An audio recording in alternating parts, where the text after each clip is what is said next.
ইমনের জার্মানি যাওয়ার প্রোগ্রাম কি তাহলে এবার সত্যি ক্যান্সেল হয়ে গেল? বিস্তারিত জানতে সম্পূর্ণ ভিডিওটি দেখতে থাকুন।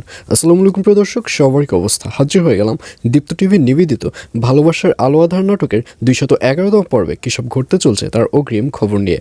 অলরাইট, এই পর্বে আপনারা দেখতে পারবেন মাহিনকে দেখা যাবে সে তাড়াহুড়া করে অফিস থেকে বেরিয়ে পড়বে এবং অপূর্বকে ফোন করে সে অপূর্বর কাছ থেকে হসপিটালের লোকেশন নেবে।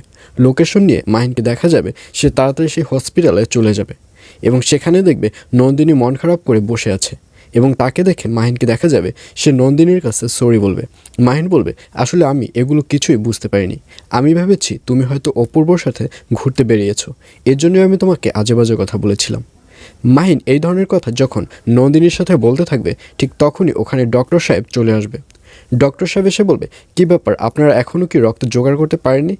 আর এই কথা শুনে নন্দিনী বলবে, না স্যার, আমরা এখনও জোগাড় করতে পারিনি, আমরা অনেক ট্রাই করছি, কিন্তু ও নেগেটিভ গ্রুপের রক্ত কোথাও খুঁজে পাওয়া যাচ্ছে না। আর এই কথা শুনে মাহিন বলবে, কী গ্রুপের রক্ত রাখবে, ও নেগেটিভ? তখন নন্দিনী বলবে, হ্যাঁ। তখন মাহিন বলবে, আর কোথাও রক্ত খুঁজতে হবে না, আমার রক্তের গ্রুপই হচ্ছে ও নেগেটিভ গ্রুপ। এই বলে মাহিনকে দেখা যাবে সে নন্দিনীর মামিকে রক্ত দেওয়ার জন্য প্রিপারেশন নেবে। আর অন্যদিকে ইমনকে দেখা যাবে সে মন খারাপ করে বসে থাকবে, কারণ ইমনের স্বপ্ন ছিল সে জার্মানি গিয়ে পড়াশোনা করবে। কিন্তু এই কথাটা যখন সবাইকে বলবে তখন সবাই একমত হলেও ইমনের মা এই কথায় একমত হতে পারবে না। ইমনের মা বলবে সে যেন ইমনের মায়ের কোম্পানিতে গিয়ে জয়েনিং করে, তার জার্মানিতে যাবার কোনো দরকারই নেই।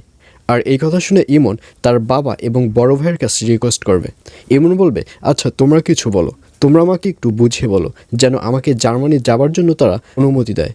আর এই কথা শুনে ইমনের বাবা এবং বড় ভাই কাউকেই কোনো কথা বলতে দেখা যাবে না, কারণ ইমনের বাবা ও বড় ভাই তো খুব ভালো করেই জানে যে ইমনের মা যেটা বলবে ওটাই ফাইনাল কথা, ওর উপরে কোনো কথায় কাজ হবে না। আর এর জন্যই তাদেরকে চুপ করে থাকতে দেখা যাবে। আর এটি দেখে ইমন রেগে যাবে। ইমন বলবে, তোমরা যে কতটা কি পারবা সেটা আমার খুব ভালো করেই জানা আছে, তোমাদের কারো কোনো কথা বলতে হবে না, এবং আমি আমার মাকেও বুঝিয়ে দেব যে এটাই তার শেষ কথা নয়, তার কথার উপরেও আর অনেক কথা থাকতে পারে। এই বলে ইমনকে দেখা যাবে সে ওখান থেকে চলে যাবে।